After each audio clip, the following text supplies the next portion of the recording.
Algunas escenas en este programa han sido recreadas.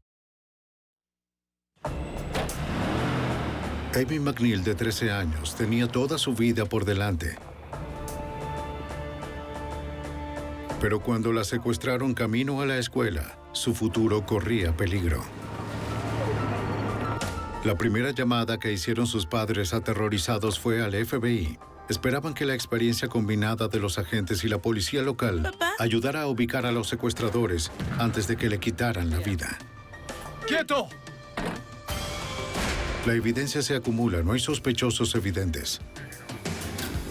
Asesino serial en fuga. Ted Kaczynski es arrestado.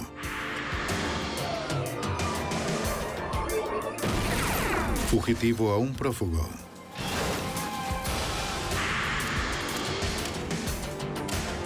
Los archivos del FBI. La riqueza tiene sus recompensas, pero también trae sus peligros. El secuestro es uno de ellos. Ninguna prueba es más espantosa para una familia que tener un hijo secuestrado. Soy Jim Kallstrom, exdirector del FBI en Nueva York. Los casos de secuestro se encuentran entre los más difíciles para los agentes de la ley, que deben permanecer a un lado, pero a la mano, listos para moverse en cualquier momento. Retenida por rescate. Cerca de 32 kilómetros al sur de Fort Worth, Texas, se encuentra Alvarado, una pequeña ciudad en el condado rural de Jensen. Algunos residentes adinerados encontraron en Alvarado un refugio seguro lejos de los centros urbanos del estado. Los McNeil estaban entre ellos. Vivían como una de las familias más prominentes del área, en parte por las ganancias que el señor McNeil obtuvo al vender uno de los primeros diseños de la calculadora portátil. A las 7:15 de la mañana, el viernes 11 de enero de 1985, comienzan su día desayunando juntos como era habitual. Después, su hijo adolescente se fue con su hermana Amy, de 13 años, a la escuela. Adiós, querida. Adiós, cariño. Cuídate. Que tengas un gran día. Vamos, Adiós, Amy. Adiós. En el camino, Amy y su hermano se detuvieron para recoger a su primo. Él y su familia vivían en una casa aparte, en la propiedad de los McNeil.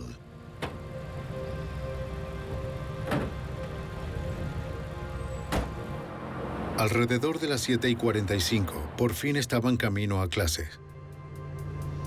Luego, desde atrás de un camión abandonado, un auto cruzó la carretera, obligando al jeep de los adolescentes a hacerse a un lado. Un hombre armado saltó del auto y se acercó al jeep. ¡Afuera, niña! ¡Esto es un secuestro! Exigió que Amy subiera al auto. El hombre rubio le advirtió a su hermano que no contactara a las autoridades. Pronto llamaría a la familia con sus exigencias.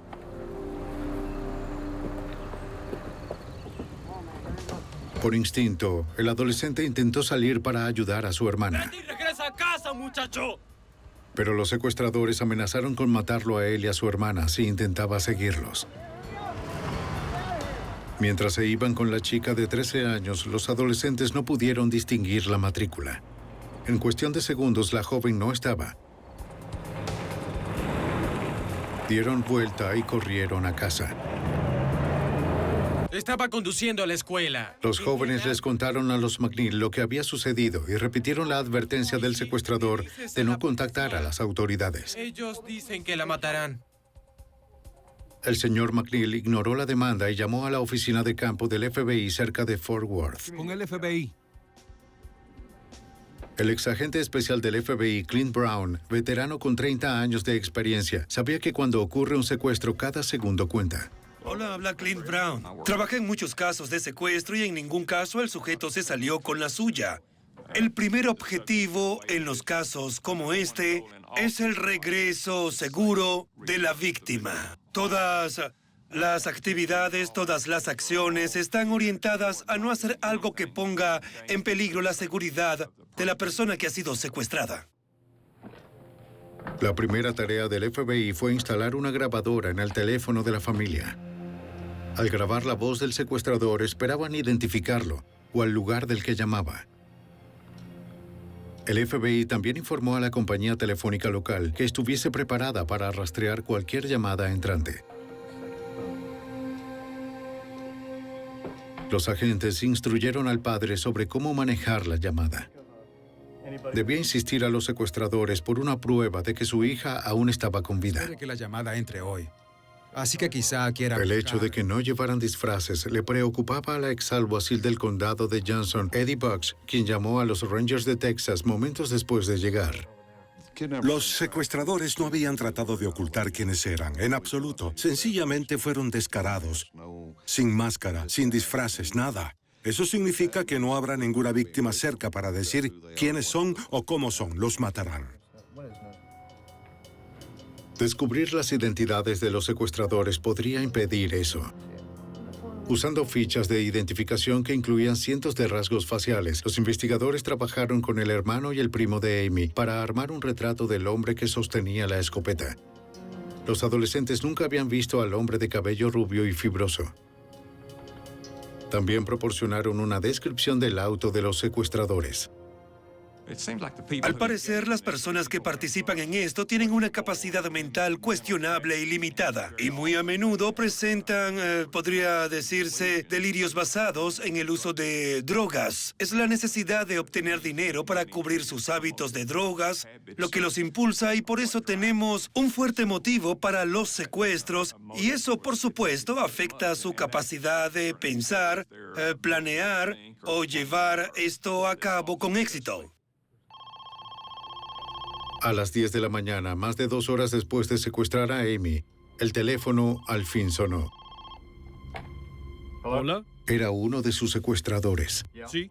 Solo quiero decirte que tengo a tu hija. El hombre exigió un rescate de $100,000. La mitad debía estar en billetes de $100, la otra mitad en denominaciones Una menores. mitad en cientos, la otra en 50. Nada debía ser en serie. Según las instrucciones, el padre de Amy suplicó hablar con su hija, pero el secuestrador se negó. Su captor insistió en que Amy todavía estaba viva y que su padre podría hablar con ella cuando el hombre volviera a llamar para decirle dónde dejar el rescate. Añadió que si la familia llamaba al FBI, nunca volverían a ver a Amy. La llamada duró menos de 1 minuto, no lo suficiente como para rastrearla con la tecnología de 1985. Los agentes reprodujeron la grabación, escuchando cualquier ruido de fondo que pudiera revelar la ubicación. Pensaban que quizás la llamada se hizo desde un teléfono público, ya que podían escuchar el viento y el ruido del tráfico. Pero no escucharon nada más específico. Y nadie en la familia reconoció la voz del secuestrador. Aunque la familia de Amy era rica, su padre no tenía $100,000 en efectivo disponibles, ya que la mayoría de sus activos estaban atados a inversiones. Llamó a sus socios para que volaran en aviones fletados con el dinero que pudieran traer. La siguiente llamada que recibieron no fue la esperada por el alguacil retirado Eddie Bucks. La prensa se enteró del secuestro por uno de los vecinos de los McNeil. Recibí una llamada del jefe adjunto y dijo que tenía todo tipo de representantes de los medios queriendo una historia. Sabían que había un secuestro, que había una demanda de rescate. Exigieron hablar con alguien sobre la historia y dijeron que saldrían al aire con ella. Si los secuestradores descubrían que las fuerzas policiales estaban involucradas, quizás se desharían de Amy antes de que se entregara el rescate. Los investigadores discutieron lo que debían hacer a continuación, a medida que los preciosos minutos pasaban. El FBI instruyó a la familia y al alguacil del condado de Johnson sobre cómo proceder. Y el FBI dijo, esto es lo que hará. Pida a su oficial en jefe que llame a cada uno de los reporteros. Pídale su identificación. Pregúntele quién es el encargado en su estación, con quien puede hablar, y luego dígale a esa persona, no confirmaremos si tienes o no una historia, pero si tienes una historia y la transmites, está bien, podría costarle la vida a una niña. Todas las agencias de prensa locales acordaron no publicar la historia hasta que el alguacil lo notificara. Justo antes de la 1 de la tarde, el teléfono volvió a sonar. Hola. Soy quien tiene a su hija. Era el mismo hombre que llamó antes. Por una línea aparte, un agente se comunicó con el jefe de seguridad de la compañía telefónica local, que estaba en espera para rastrear la llamada. ¿Sí? Obtuvo el número y comenzó a rastrear su origen. Sí, entendido. Sí. El señor McNeil le rogó al secuestrador que le permitiera escuchar la voz de su hija. Esta vez el hombre permitió que la joven asustada hablara con su padre. ¿Papá? Sus ojos estaban cubiertos para que no supiera dónde estaba. No me han hecho daño. Sé mi chica. Podía oírla llorar. A pesar de su propio miedo, le aseguró a Amy que todo estaría bien y que ella pronto estaría en casa. Papá, te amo. Fue entonces cuando el hombre tomó el teléfono. El secuestrador dijo que aún no tenían un lugar seguro para hacer el pago del rescate. ¿Qué quiere decir con que tiene problemas? Una vez más, prometió volver a llamar más tarde. Hola. La sala quedó en silencio, como recuerda el ex Ranger de Texas, Bill Gunn. Fue muy desgarrador escucharlo. Estaba asustada. Y por supuesto, el señor McNeil estaba asustado. La conversación fue muy corta. El señor McNeil la alentó a mantener su cabeza en alto y a recordar quién era ella en realidad. Y ese fue el final de la conversación. Esperaban que el rastro fuese exitoso. El jefe de seguridad informó que la llamada se había originado fuera del área de llamadas de la compañía telefónica. Y dado que la llamada había finalizado, sería imposible rastrearla a través del sistema vecino. La compañía telefónica pudo determinar que la llamada se realizó desde algún lugar de la ciudad de Kennedale, a 40 kilómetros al norte de la propiedad de los McNeil. Bien. Amy aún estaba en Texas, cerca de Fort Worth. Muy bien. Pero sin una ubicación específica, los investigadores tenían poco para seguir. Sabemos que está en Texas. No teníamos idea, ni evidencia, a nadie, ni pistas ni a dónde ir. Lo único que teníamos era la descripción de un auto. Tenía mis tropas, pero muy pocas, para salir y comenzar en un perímetro y expandirlo para revisar cada casa, cada granja, cada terreno contiguo, cualquier lugar donde pudieran encontrar un auto que coincidiera con la descripción que teníamos. Los oficiales del condado de Johnson se desplegaron en un radio de 48 kilómetros desde Alvarado hasta Kennedale en busca del auto del secuestrador. También alertaron a otros oficiales locales para que estuviesen atentos al auto de 4 puertas. Sin embargo, sin un número de matrícula, no era probable que localizaran el vehículo en la extensión rural. Casi 6 horas después de que secuestraran a Amy McNeil, de 13 años, los amigos de su padre de Texas y Arkansas comenzaron a llegar a Alvarado con decenas de miles de dólares en efectivo. Los Rangers de Texas los escoltaron desde un pequeño aeropuerto hasta un banco local, donde el dinero se procesaría antes de que se pagara a los secuestradores. Usando guantes de látex, los Rangers registraron y agruparon el rescate de $100,000. Juntaron la mitad en billetes de $100, como había ordenado el secuestrador. Otros $50,000 fueron compilados en pequeñas denominaciones. El sargento retirado Ranger de Texas, John Dendy, ayudó a dirigir el proceso. Invirtieron mucho tiempo acumulando esa cantidad de dinero en tan poco tiempo, pero después que obtuvieron el dinero, los Rangers que estaban en el banco comenzaron a buscar bolsas limpias para colocarlo. En otras palabras, sin huellas dactilares, bolsas de plástico. Hicimos copias de los billetes, por lo que tendríamos los números de serie de cada uno. Todo estaba cargado y luego todo lo que teníamos que hacer era sentarnos y esperar hasta que llegasen más demandas. A última hora de la tarde, los oficiales localizaron un automóvil que se ajustaba a la descripción del vehículo de los secuestradores, estacionado a 32 kilómetros de la propiedad de los McNeil. Una verificación de la matrícula reveló que el auto había sido robado el día anterior en Mesquite, Texas, 80 kilómetros al este de Alvarado. En el interior, los oficiales no encontraron signos evidentes de Amy o sus secuestradores. Incautaron el auto y continuaron recorriendo el área en busca de testigos que pudiesen haber visto al conductor. En el departamento del alguacil del condado de Johnson, el FBI procesó el auto buscando evidencias forenses. Del interior obtuvieron varios conjuntos de huellas dactilares, pero sin las huellas de un sospechoso para compararlas, las huellas recogidas no ayudaron a identificar a los captores de Amy o de su paradero actual.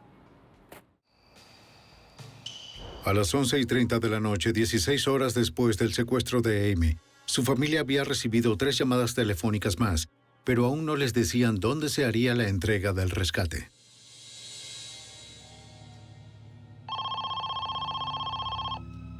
Esperaban que esta fuera la llamada que pudiera asegurar la liberación de Amy. Hola. Era el mismo hombre que llamó antes. Sí. Una vez más, la compañía telefónica inició el rastreo. Sí, vamos ahora. Correcto. El padre de Amy le dijo al secuestrador que tenía los $100,000 preparados como había pedido. Pero la persona que llamó dijo que era demasiado tarde. El lugar para el pago por el rescate que tenía en mente estaba al menos a 320 kilómetros de Alvarado. Para cuando el señor McNeil llegara al lugar, sería de día, demasiado atrevido para que el secuestrador se arriesgara a que lo vieran. El padre imploró hacer el intercambio esa noche. No puedo esperar hasta mañana. El hombre se negó. Dijo que volvería a llamar mañana para hacer los arreglos. No pensamos que nos dejarían recuperarla con vida. Ya sabes, sin daños. No teníamos idea de lo que habían hecho en ese tiempo que la habían tenido. Los agentes esperaban noticias para ver si el rastreo había tenido éxito. No fue tan largo. No lo fue. No, muy corto. Una vez más, la compañía telefónica no pudo dar con la ubicación del secuestrador. Bien, gracias. Los investigadores solo podían esperar que Amy McNeil, de 13 años, sobreviviera a la noche y se reuniera con sus padres. A las 5 de la tarde del sábado 12 de enero de 1985, habían pasado un día y medio desde que Amy McNeil, de 13 años, fuese secuestrada en camino a la escuela en Alvarado, Texas. Uno de los varios secuestradores no identificados había llamado a la adinerada familia de Amy 7 veces. Exigió $100,000 en billetes sin secuencia, pero no le había dicho a los McNeil dónde debía entregar el pago del rescate. Aunque el secuestrador también había advertido a la familia de Amy que no llamara al FBI, el señor McNeil lo hizo y se le unieron varios agentes, una docena de Rangers de Texas y el departamento del alguacil del condado de Johnson. Sus secuestradores habían prometido volver a llamar a las 5 de la tarde con la ubicación del intercambio del rescate y para confirmar que Amy seguía ilesa. A pesar de la agonizante espera, el exagente especial Clint Brown y su equipo no perdieron tiempo en prepararse. Cuando se dieron las instrucciones, se ideó un plan para entregar el dinero del rescate con el señor McNeil conduciendo el auto y llevando él mismo el dinero para la entrega para que cualquiera viera el auto. Era la limusina que tenía. Asumirían que estaba solo, pero en realidad, escondidos en el auto estarían 2 agentes del FBI. Los agentes también equiparon al señor McNeil con un dispositivo de minicassette para grabar cualquier conversación que pudiera tener con los secuestradores si se acercaban a su limusina. El interior del auto también estaría cableado y los 2 agentes ocultos estarían bien armados. A las 5:10 de la tarde, el secuestrador volvió a llamar. Hola. Le dijo al señor McNeil que condujera 64 kilómetros solo en su limusina desde Alvarado en la carretera interestatal 30 hasta el este de Dallas y que tomara la salida 51. Allí encontraría una estación de servicio. El padre debía estar allí a las 7 de la noche para recibir más instrucciones en el teléfono público cerca de la máquina expendedora. El señor McNeil habló de manera breve con Amy antes de que su secuestrador colgara.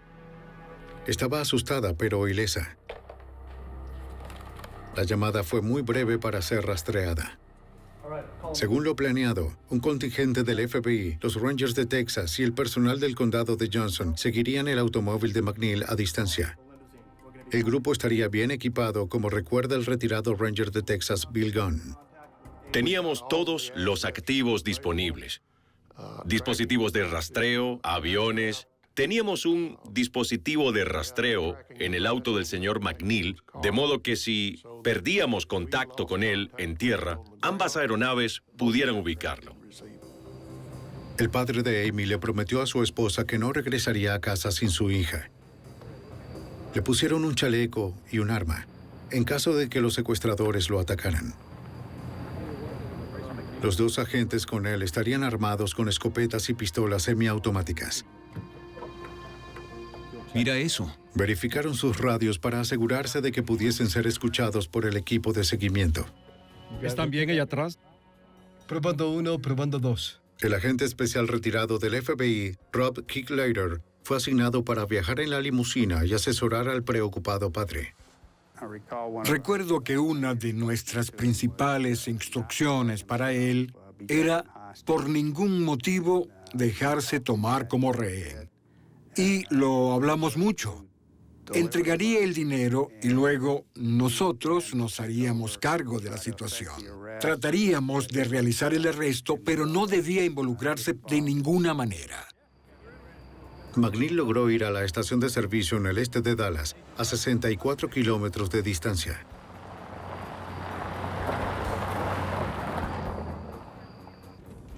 «10-4 copiado». Cuando la limusina había recorrido cerca de 1,5 kilómetros, el agente ordenó a los demás que lo siguieran.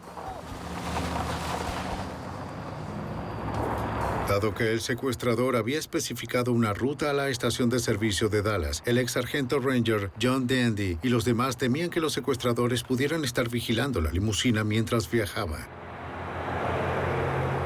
No teníamos idea de dónde estarían, quiénes eran o en qué estaban o nada de ellos. Y para que no sospecharan de nosotros, conservamos una buena distancia detrás del auto. A medida que el tramo cruzaba las líneas del condado, los Rangers comunicaron por radio a las autoridades locales. Informaron a las patrullas de tránsito para que no detuvieran por exceso de velocidad a los automóviles que no estaban marcados y les proporcionaran matrículas para sus vehículos. Varias unidades se adelantaron para establecer la vigilancia en la estación de servicio en el este de Dallas. Mientras la mayoría se mantenía fuera del perímetro, un equipo tenía una vista distante del teléfono público. Permanecieron quietos, listos para actuar en caso de que los secuestradores se dejaran ver o a su rehén de 13 años.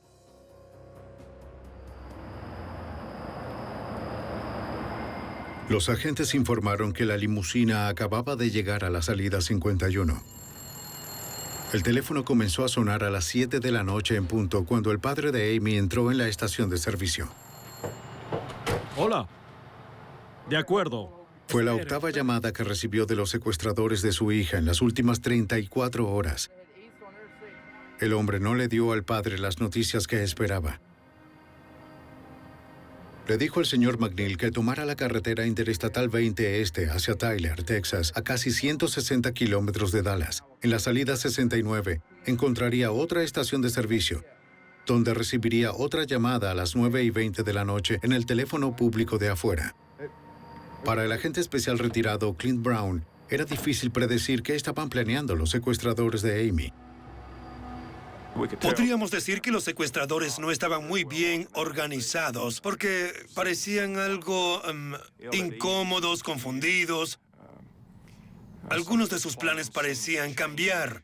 No parecían tener una idea clara de dónde debía entregarse el dinero, por lo que incluso parecían estar estancados a veces, tratando de formular un plan viable que pudieran usar. Así que no parecía que hubieran pensado esto muy bien.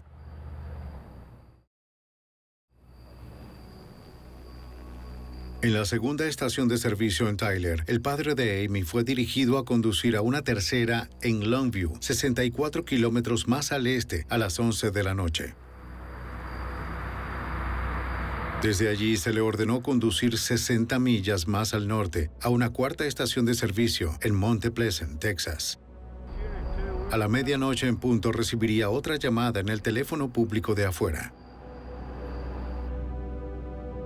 Hasta ahora, los investigadores habían cubierto más de 280 kilómetros, viajando durante más de 5 horas y media. No habían previsto el largo viaje, y 2 aviones de vigilancia se vieron obligados a dar marcha atrás para reabastecerse de combustible en Dallas. A pesar de sus frustraciones, el equipo estaba decidido a superar a los secuestradores. No teníamos idea de lo que iban a hacer. Nos mantuvieron conduciendo y vimos gran parte del este de Texas y no sabíamos cuándo iba a parar. Pero sabíamos que estábamos allí de momento. Pero la situación solo empeoraba. A medio camino de la estación de gas de Monte Pleasant, la limusina comenzó a perder potencia. Luego de ir a velocidades superiores a 160 kilómetros por hora durante periodos prolongados, el motor tan solo se detuvo. El agente Kick Leiter temía que el problema mecánico pusiera en peligro cualquier posibilidad que aún tuvieran de rescatar a la niña de 13 años. Estábamos un poco tensos, emocionados y preocupados de no llegar al sitio de entrega y de no poder recuperar a Amy. Decenas de kilómetros de distancia, en la estación de gas de Monte Pleasant, 2 francotiradores camuflados de los Rangers de Texas estaban desplegados para vigilar el teléfono público. A medianoche empezó a sonar. El señor McNeil era el único que podía responder, pero perdió la llamada. A medianoche, el 13 de enero de 1985, a las afueras del Monte Pleasant, Texas, 2 agentes del FBI y el padre adinerado de una niña de 13 años secuestrada trabajan de manera frenética para reparar el motor de una limusina. La limusina del señor McNeil era el auto que los secuestradores de su hija esperaban que condujera solo a una estación de gasolina en Monte Pleasant a medianoche. Mientras el señor McNeil intentaba volver a encender su auto, 2 francotiradores camuflados de los Rangers de Texas, desplegados para vigilar la gasolinera, observaban impotentes cómo empezaba a sonar el teléfono. El señor McNeil era el único que podía responder, pero se perdió la llamada para la ubicación final del intercambio de rescate de $100,000. Mientras patrullaban las carreteras desoladas que rodeaban la estación de servicio en Monte Pleasant, al equipo de apoyo se le informó que el señor McNeil al fin había encontrado el problema de su auto, según el exagente especial del FBI, Clint Brown. El auto en el que iba el señor McNeil comenzó a tener problemas eléctricos. Al parecer, el alternador no mantenía la batería cargada y así, a medida que pasaba el tiempo, las luces empezaron a apagarse y comenzó a tener problemas con el sistema eléctrico del auto. Los dispositivos de comunicación y seguimiento conectados al sistema de la limusina habían agotado su carga durante las últimas 7 horas. La desconexión de varios instrumentos proporcionó suficiente energía como para que el motor arrancara de nuevo. Aunque los faros no funcionaban, el auto avanzó. El señor McNeil y los 2 agentes siguieron adelante sin la energía completa y visibilidad limitada. Su camino estaba iluminado por un avión en lo alto. Los agentes restantes del FBI, los Rangers de Texas y el personal del condado de Johnson se reunieron en una estación de servicio apartada, a poca distancia de donde los secuestradores habían planeado llamar. Discutieron qué hacer a continuación, ya que el señor McNeil había faltado a la cita de la medianoche y no tenían forma de contactar a los secuestradores. Con pocas opciones, los investigadores decidieron enviar la limusina a la estación de servicio de Monte Pleasant tarde, pensando que los secuestradores quizás llamarían de nuevo. Contábamos con el hecho de que iban a aparecer o llamar, que estaban desesperados por el dinero. Les habíamos asegurado que teníamos el dinero y asimismo le aseguramos que queríamos a Amy de vuelta. Así que pensamos que se quedarían conectados para seguir en el lugar de pago. Cerca de la 1 de la mañana, el señor McNeil y los agentes del FBI llegaron a la estación de gasolina en Monte Pleasant en la limusina con problemas. Casi 8 horas y 320 kilómetros después de que salieran de Alvarado, el motor de la limusina colapsó del todo. El vehículo no iría a ninguna parte sin una reparación profunda. No pudieron hacer nada más que esperar en la noche fría y rezar para que los secuestradores los contactaran. Debido a que tuvimos que conducir muy despacio en la limusina, llegamos tarde cerca de 1 hora al lugar de la entrega. Estábamos algo preocupados por esa situación, pero nos preparamos para esperar por el sitio de la entrega. Los Rangers de Texas se mantuvieron vigilando, permanecieron ocultos en el campo frente a la estación de servicio. El destino de Amy McNeil, de 13 años, seguía siendo desconocido. Luego, a la 1:15 de la mañana, el teléfono público comenzó a sonar. Como habían sospechado los investigadores, uno de los secuestradores volvió a llamar ansioso por obtener el rescate. Afirmó que Amy aún estaba viva, pero se negó a dejarla hablar. Peor aún, el ex-ranger de Texas, Bill Gunn, y su equipo se enteraron de que los asaltantes quizás habían visto la fuerte presencia de agentes de la ley en las carreteras desoladas. Comenzaron diciéndole que había traído a la policía con él y estaban enfadados por eso. Así que entonces le dijeron que llevara el dinero para un motel en Monte Pleasant. Y en ese momento le informó al hombre, al secuestrador, que no podía volver a mover el vehículo. No encendía. Y entonces el hombre le dijo por teléfono, bien, iremos por el dinero, tenemos muchas armas y es mejor que no haya policías alrededor. El padre seguía decidido, a pesar de su temor a lo que los secuestradores le hicieran a su hija. Tomó la bolsa del rescate y se quedó afuera para que los captores de su hija pudieran verlo cuando se acercaran. Agentes ocultos en la limusina se prepararon para una confrontación armada. El agente especial retirado, Kick Ryder, se dio cuenta de que un error ahora podría costar vidas. En un caso de secuestro, el intercambio es uno de los elementos más críticos. En este caso, usted no quiere que otra persona sea herida o tomada como rehén y sea otra víctima de un secuestro. Pasaron horas de frío en esa noche de enero. Los Rangers se mantuvieron alertas, protegiéndose contra una emboscada. En las carreteras que rodeaban la estación de servicio, los investigadores no vieron señales de vehículos que se acercaran al punto de entrega. No veo nada allí. A las 3 de la mañana, 2 horas después de que los secuestradores llamaran, parecía que no iban a aparecer. Desde las 3 de la mañana. Tengo a los hombres en posición. Los Rangers de Texas, los oficiales del condado de Johnson y el FBI pensaban cuál sería su próximo movimiento. Se decidió que no vendrían y, por lo tanto, toda la situación de vigilancia y monitoreo fue cancelada en previsión de que tendríamos que comenzar de nuevo al día siguiente. Agentes en la limusina recibieron la noticia de la decisión de reagruparse hasta el amanecer. El señor McNeil insistió en que se quedaran.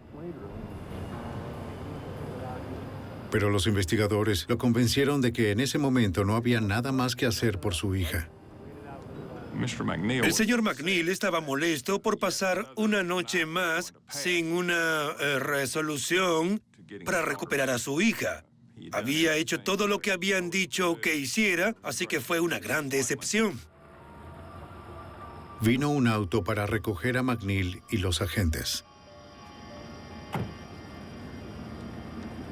Se dirigieron de regreso a la estación de servicio cercana, donde otros ya se habían reunido.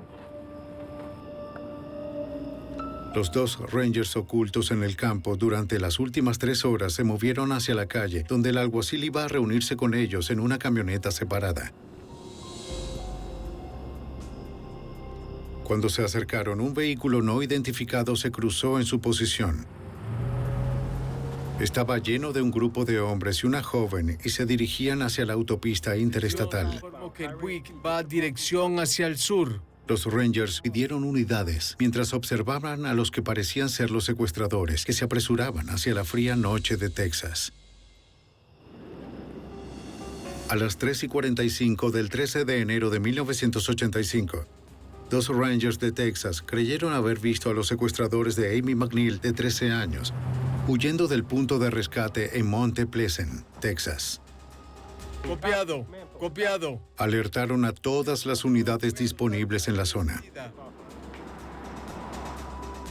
Camino a recoger a los Rangers, el alguacil del condado de Johnson escuchó la llamada y vio el vehículo sospechoso en la carretera. Lo persiguió, pero el auto se alejó con facilidad de la pesada furgoneta que conducía el ex alguacil Eddie Bucks. Como mi furgoneta era tan lenta, me superaron, casi como si estuviese parado. No había manera de que pudiera seguir el ritmo, incluso a la vista de lo que ocurría, porque esa persecución iba a más de 160 kilómetros por hora. A pesar de sus mejores esfuerzos, el alguacil perdió el auto y regresó al improvisado puesto de comando para dar una información detallada. La vida de Amy estaba ahora en un peligro aún mayor, ya que no había duda de que los secuestradores sabían que la policía estaba en el área.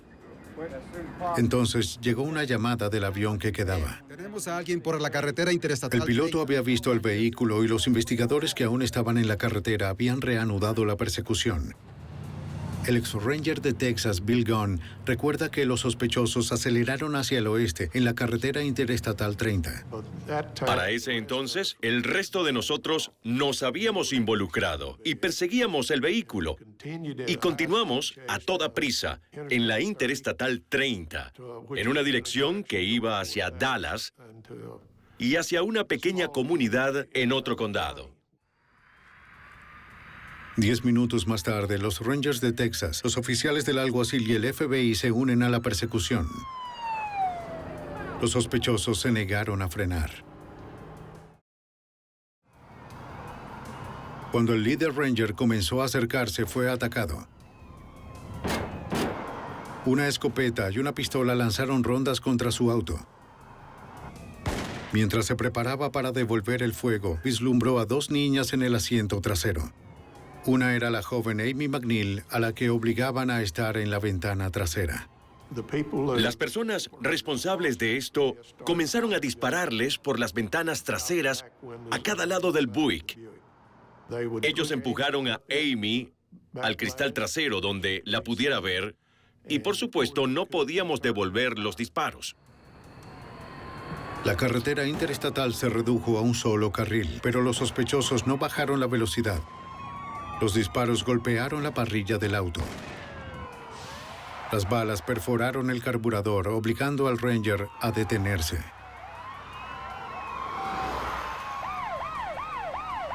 La persecución continuó a alta velocidad en 3 condados de Texas, antes de que los sospechosos entraran a la pequeña ciudad de Saltillo, Texas. Parece que estamos desacelerando. Sin aviso, alrededor de las 4 de la mañana se detuvieron en el jardín delantero de una casa y varios huyeron a pie. Abrieron fuego contra los investigadores. 2 hombres armados se atrincheraron detrás de una camioneta estacionada en la entrada de la casa, mientras que un tercero desapareció detrás de ella. Ninguno de los oficiales en la escena llevaban chaleco. Cuando apenas salí del auto, pude ver a ese hombre parado frente a la camioneta. Ahora es domingo por la mañana, a las 4 en punto, y no hay luna. Por lo que puedo recordar, y cada vez que disparaba, una ronda con ese calibre 12 iluminaba el mundo. Los investigadores se cubrieron detrás de sus vehículos y abatieron a los hombres armados. El auto abandonado de los sospechosos estaba en la línea directa de fuego. Amy quedó atrapada dentro sin poder escapar. Un asaltante intentó ingresar a la casa de una anciana. Ella se cubrió sin saber lo que ocurría a pocos metros de donde dormía.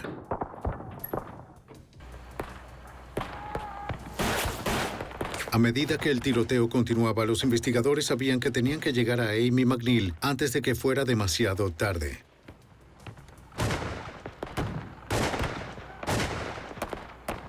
A las 4 de la mañana del 13 de enero de 1985, el FBI, los Rangers de Texas y el alguacil del condado de Johnson intercambiaron disparos con los secuestradores de Amy McNeil, de 13 años de edad.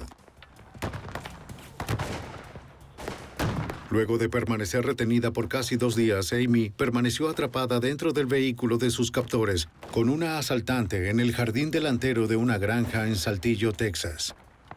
El sargento Ranger John Dendy fue uno de los muchos que desafiaron la lluvia de balas. Pude ver a uno de ellos detrás de la rueda delantera del auto y allí disparaba en principio. No tenía un lugar donde ir. Y todo lo que sabía era que debía derribarlos. Y la única forma era darle a uno de ellos. A kilómetros de distancia, en otro vehículo, el padre adinerado de Amy iba acompañado por el alguacil del condado de Johnson y un agente del FBI en camino a la escena. No podían hacer nada más que esperar y rezar para que la niña de 13 años sobreviviera a la batalla. Mientras continuaban los disparos, un agente del alguacil del condado de Johnson se dirigió hacia el auto de los sospechosos, tal como recuerda el Ranger Bill Gunn. Un adjunto del alguacil salió corriendo del vehículo en el que llegó. Se dirigió al vehículo del secuestrador y ella le preguntó si era un oficial de policía. Y él dijo sí, así es, y ella solo lo tomó y se aferró a él. El jefe entregó a la niña asustada a un ranger que la sacó del peligro. Corrieron de vuelta a la carretera donde llegó más apoyo. ¡En mi auto! ¡Rápido, vamos! Luego de 44 horas en cautiverio, Amy McNeil, de 13 años, estaba al fin a salvo. El ranger necesitaba ponerse en contacto con los otros investigadores y darle a su padre las buenas noticias. El agente especial retirado del FBI, Rod Kicklighter, estaba en el vehículo cuando entró la llamada del ranger. Parecieron horas antes de que al fin tuviéramos la confirmación de que Amy estaba a salvo. Recuerdo que el señor McNeil me golpeaba la cabeza y los hombros, ya que Amy estaba a salvo. Y la tenían, y él estaba extasiado. ¡Alto el fuego! ¡Alto el fuego! Mientras Amy iba a encontrarse con su padre, el tiroteo disminuyó. Los 2 hombres armados estaban heridos. Los investigadores les apuntaron con sus armas sin saber si los sospechosos aún tenían municiones. Luego, de las sombras, un tercer pistolero salió. ¡Quieto! ¡Al piso! ¡Al piso! ¡Ponte de rodillas! Al darse cuenta de que era imposible escapar, se rindió. Desde el interior del auto de los secuestradores, los investigadores esposaron a la sospechosa y al cuarto hombre que había permanecido allí durante el tiroteo. Los Rangers confirmaron con Amy que todos los secuestradores estaban ahora bajo custodia. En una carretera desierta, a 1,5 kilómetros de distancia, Amy corrió hacia la furgoneta donde estaba el señor McNeil. El exagente especial Clint Brown vio el encuentro entre padre e hija. Todos estaban muy conmovidos. Todos nosotros estábamos muy emocionados al verlos reunirse. Y todos estábamos tan felices de que todo saliera tan bien que compartimos la emoción y la alegría de haberla recuperado de forma segura. Nadie, excepto los sospechosos, habían sido alcanzados por los disparos. Ambos eran exconvictos y estaban drogados con metanfetaminas en el momento del tiroteo. La anciana residente también fue examinada. Había sobrevivido al asalto solo con los nervios desgastados. Una verificación de la matrícula del auto de los secuestradores reveló que había sido robado en Dallas el día anterior. Los investigadores también descubrieron por qué los sospechosos habían detenido su vehículo cuando lo hicieron. Nunca pudimos entender por qué se entregaron en esa casa en particular. Pero fue que se quedaron sin gasolina. James Foote, de 34 años, quien había hecho las primeras llamadas de rescate, había trabajado antes para el señor McNeil y había tramado el plan para secuestrar a Amy. Por usar un arma en la comisión de un delito, fue declarado culpable de secuestro agravado e intento de asesinato y fue condenado a cadena perpetua. Michael Mills, de 27 años, quien había hecho las llamadas restantes, también fue declarado culpable de secuestro agravado e intento de asesinato, recibiendo cadena perpetua. Los otros asaltantes, Daniel Neca Jr. y Thomas Barnes, ambos de 21 años, fueron condenados por los mismos cargos a cadena perpetua. La mujer de 18 años que estaba con ellos fue acusada como los hombres. Acababa de conocer a James Foote unos días antes del secuestro. La mujer se asustó cuando los hombres trajeron a la niña de 13 años a la casa, pero se quedó para evitar que maltrataran a Amy. Amy confirmó más tarde que la joven de 18 años la había protegido, según el alguacil retirado del condado de Johnson, Eddie Bucks. Solo se le dio una sentencia probatoria de 10 años por solicitud de Amy. La cómplice, en realidad, no sabían que se había metido en ese momento cuando se les unió, porque habían consumido drogas varios días antes de involucrarse en eso. Y solo así, ella se involucró en algo de lo que no podía salir. 6 meses después, el 4 de julio de 1985, Foote fue trasladado de la penitenciaría estatal a la cárcel del condado de Johnson para enfrentar cargos adicionales. Las autoridades rastrearon las armas que usó en el secuestro hasta la invasión armada a la casa de un hombre en Dallas. Foote también fue procesado en Arlington, donde intentó secuestrar al hijo de un programador adinerado días antes de llevarse a Amy.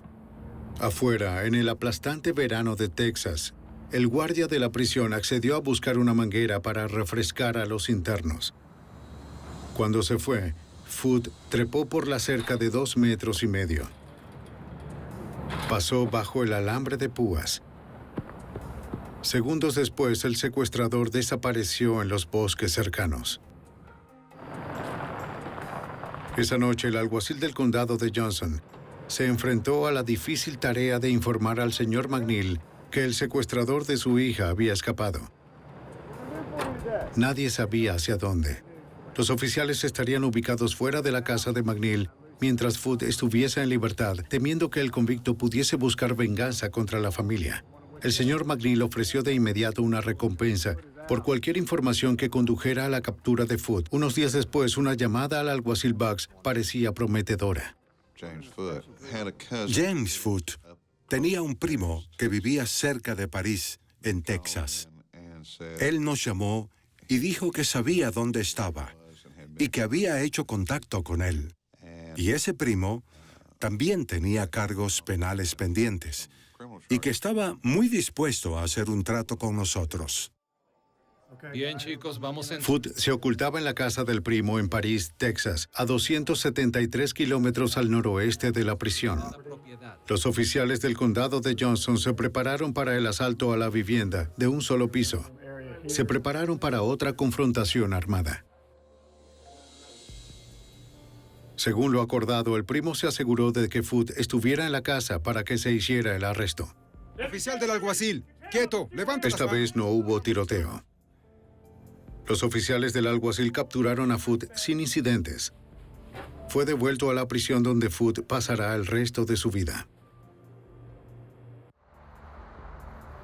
En la capital del estado, en Austin, Texas, el sargento ranger retirado John Dendy estuvo entre los que fueron reconocidos por la conclusión exitosa del caso.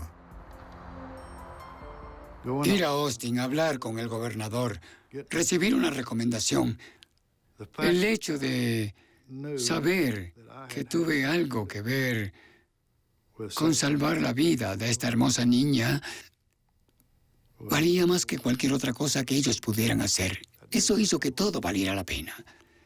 Todos esos 36 años que pasé en las fuerzas policiales, eso fue lo más alto.